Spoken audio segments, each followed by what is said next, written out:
It had been a sweltering hot day on Friday, August the 28th of 2020. It was nearly midnight when 22-year-old Leslie Palacios and 25-year-old Erick Rangel-Ibarra pulled into the parking lot of the Longhorn Casino.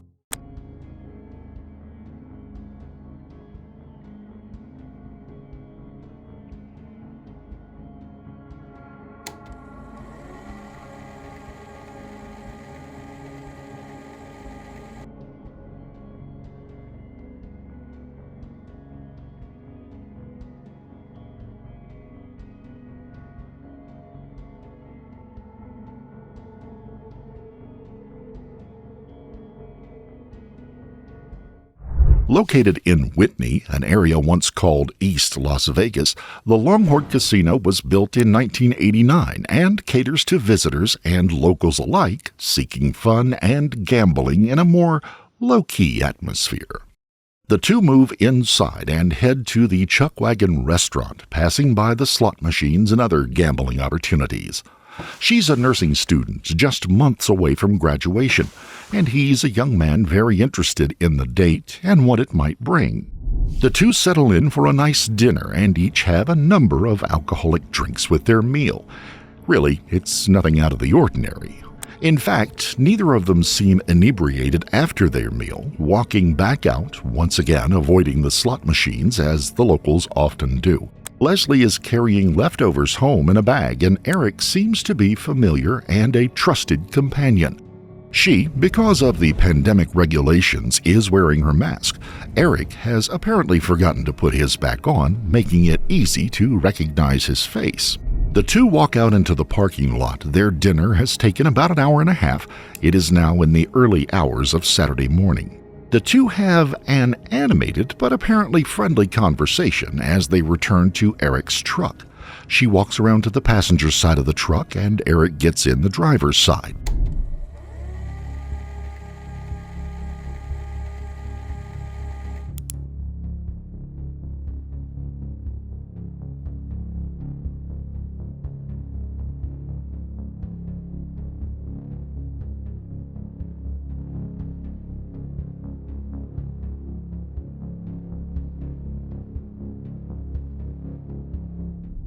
For a lot of folks, the date would end there. But in a town that runs around the clock, the night is still young, and, of course, the couple is too. They head off down the road to their next stop, Putter's Bar and Grill on East Charleston Boulevard in Las Vegas. The couple arrive around 2:15 a.m., about 20 minutes after leaving the Longhorn parking lot. The two have more drinks and leave some point later.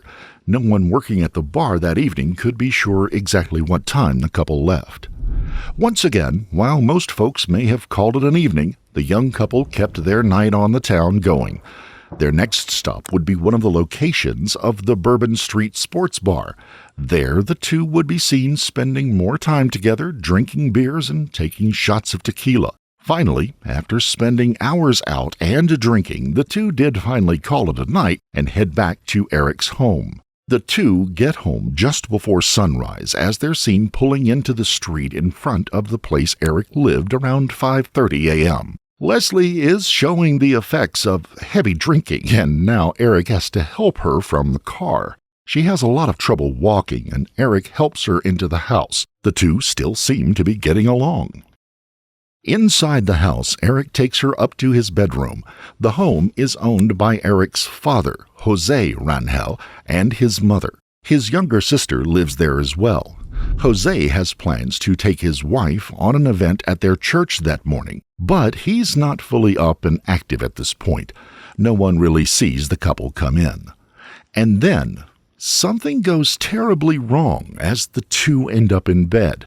Terribly, irrevocably, and fatally wrong.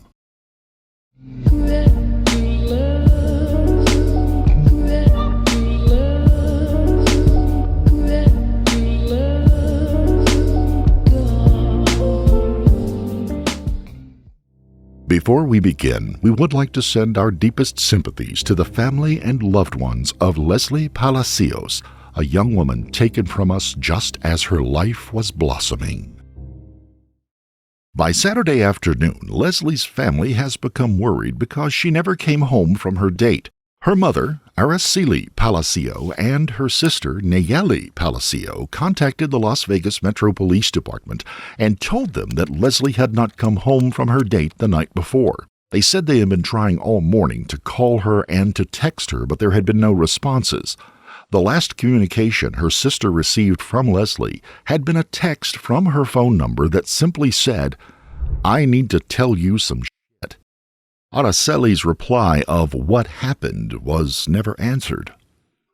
Then, Metro Police Department did something that police departments and law enforcement agencies across the country are quickly phasing out. They told them they needed to wait 24 hours before declaring her missing.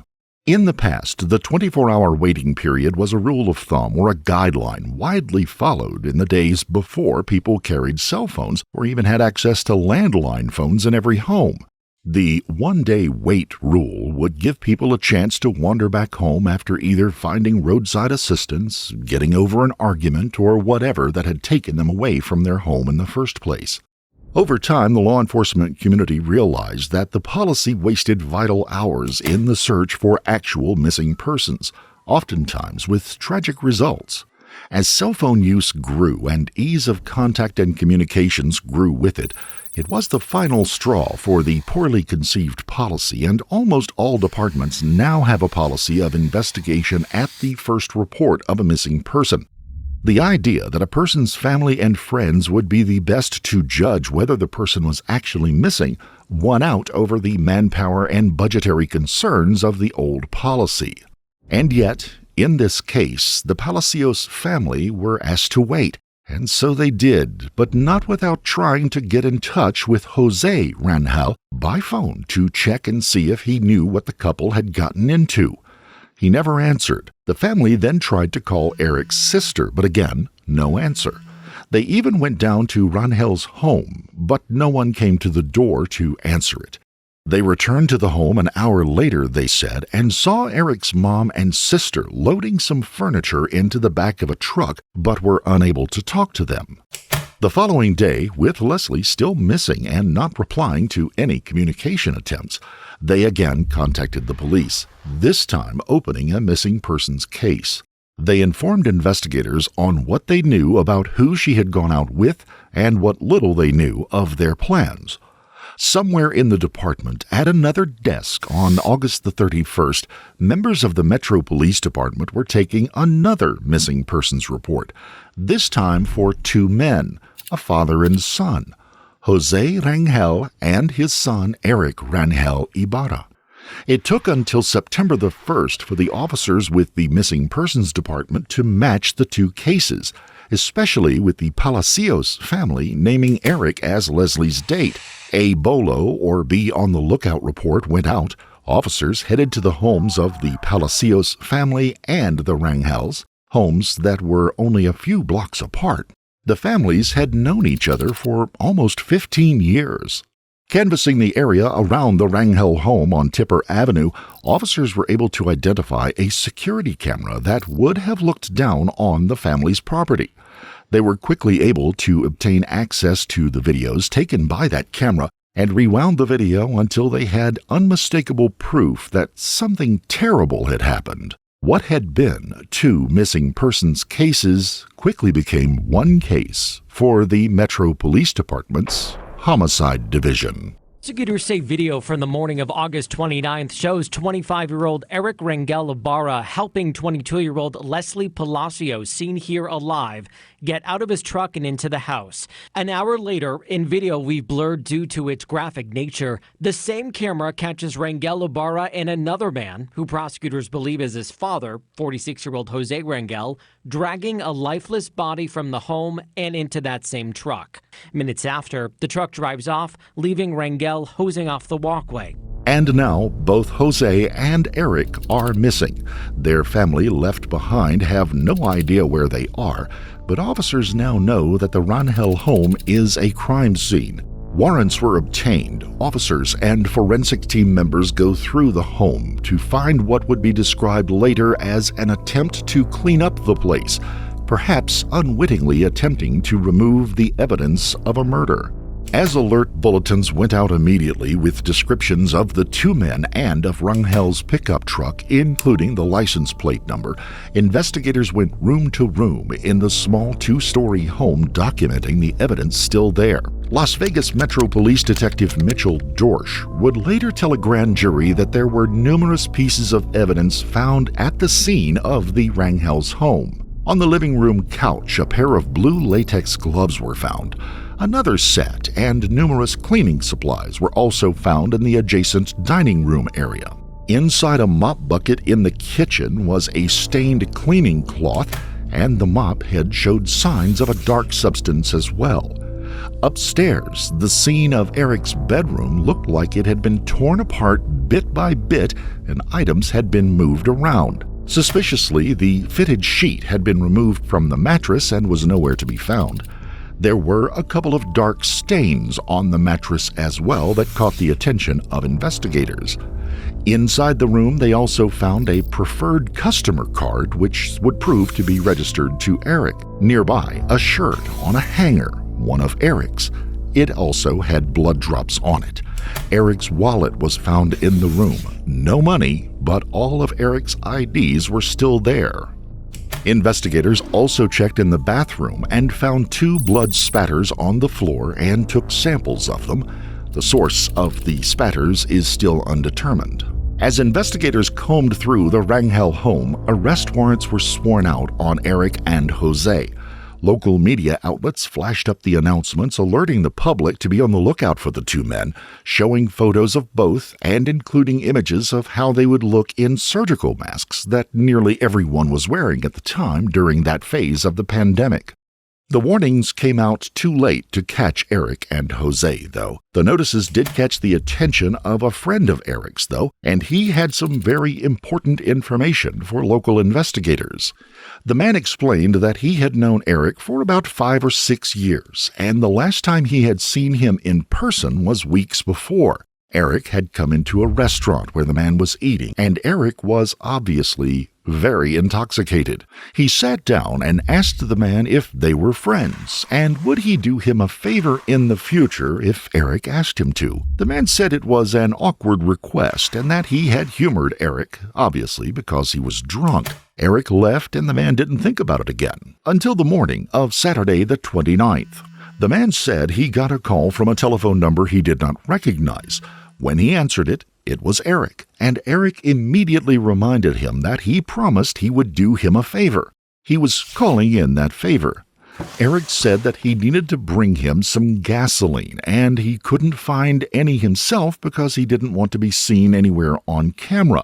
The man asked him why, and Erick told him, according to his testimony before a grand jury, that Erick claimed he was in Utah, some 125 miles north of Las Vegas. The request was crazy and it didn't make sense. Why did he need someone to bring him gas from so far away, and why was he using a different phone than his usual one? Erick, who was obviously stressed out, told him he was on a burner phone. And then he said the words that would turn the missing person cases and the strange occurrences into the worst possible situation. "Because I killed a bitch," Erick told him. He then repeated it when his friend said that he didn't believe him. "I'm for real. I killed a bitch. I'm serious. She's dead in the back seat of my truck right now." The man wanted nothing to do with the situation, and he told Erick that he had to go pick up his daughter that morning and couldn't help. He then said he told Erick that he'd screwed up by telling him what he had told him. Erick immediately hung up the call. The man went to the police when he saw the reports on the local news. Erick, meanwhile, headed back to Las Vegas, apparently. He met back up with his dad, and the two took off for parts unknown. They told no one where they were headed, told no one what had happened, and seemed to leave no trail behind them. No debit card transactions, no cell phone pings for their phones, no witnesses calling in to say they had been spotted. They vanished like a pair of ghosts, leaving Jose's wife and daughters behind without any explanation. It would be September the 9th before Leslie's body would be found.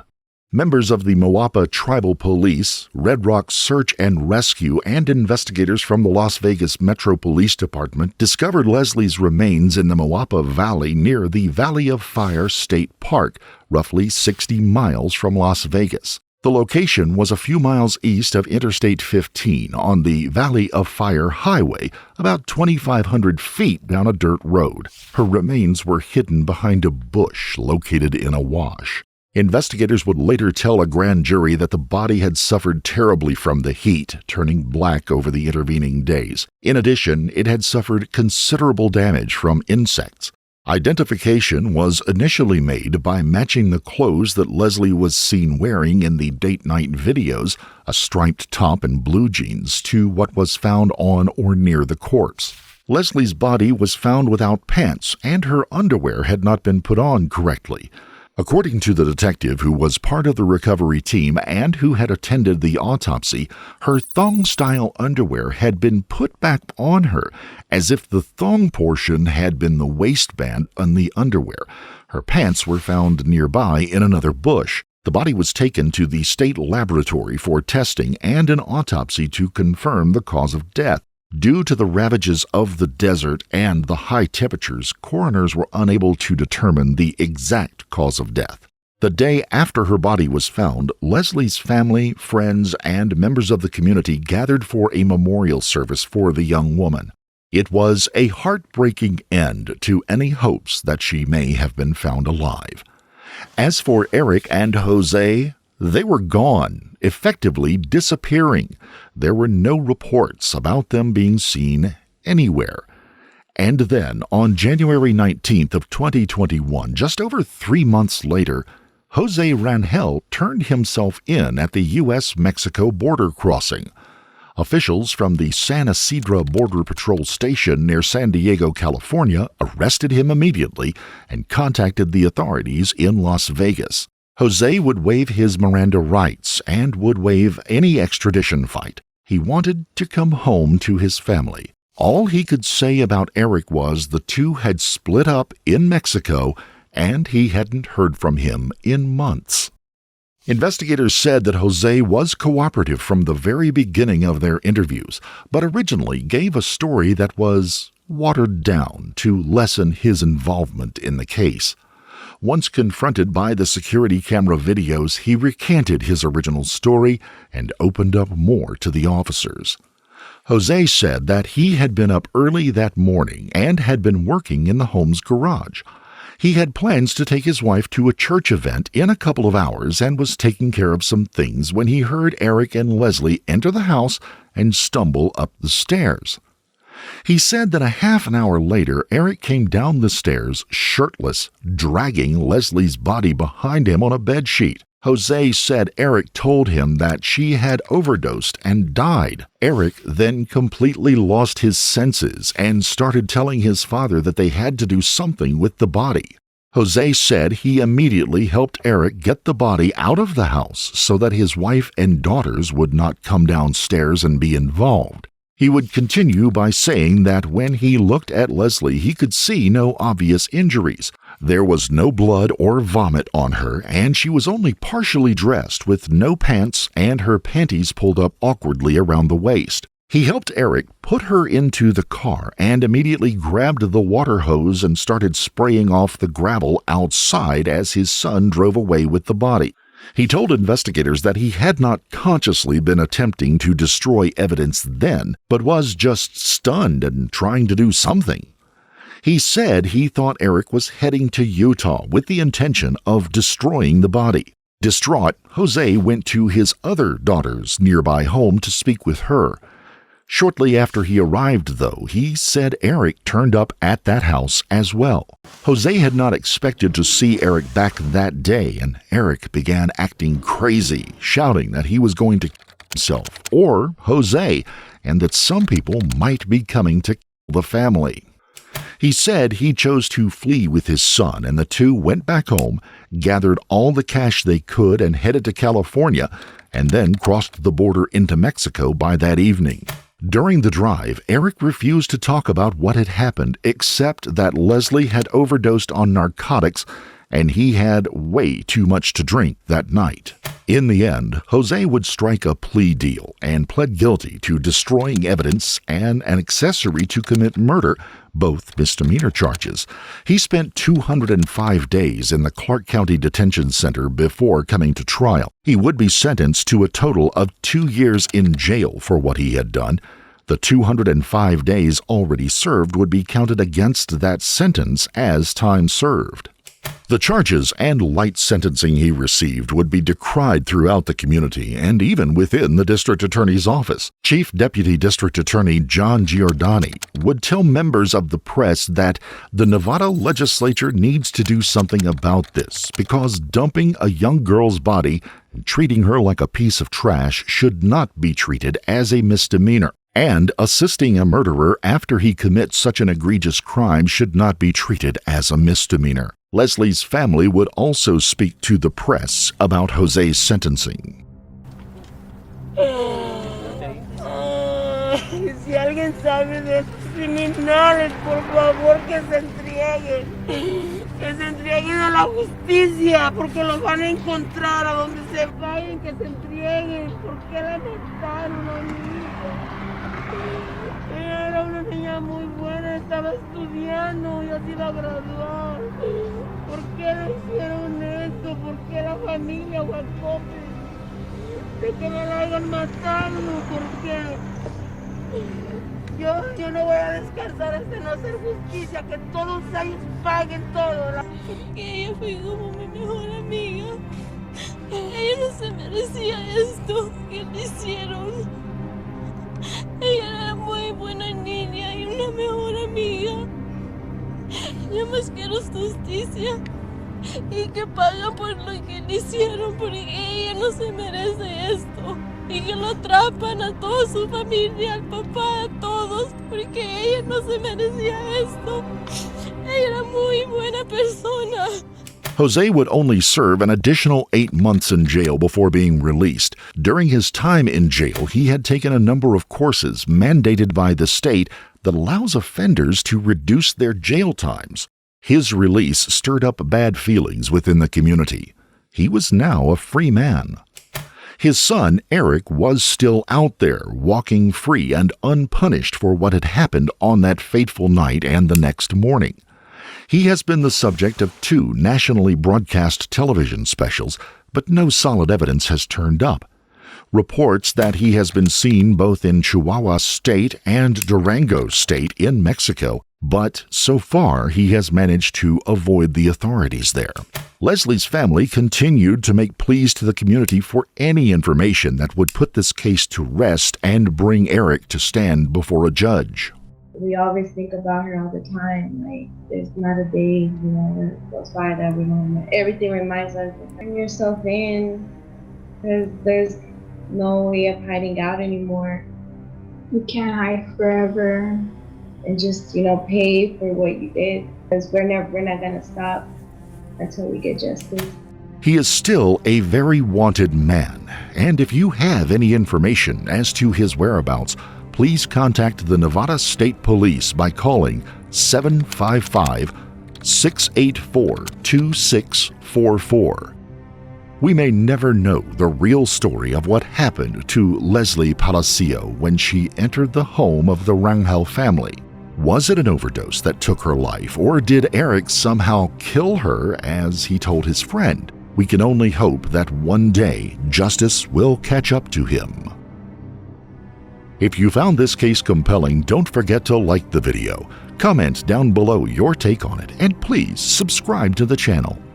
Also, hit the notification bell in order to stay up to date each time we reveal a new, shocking case. Until next time, stay safe and keep your eyes peeled.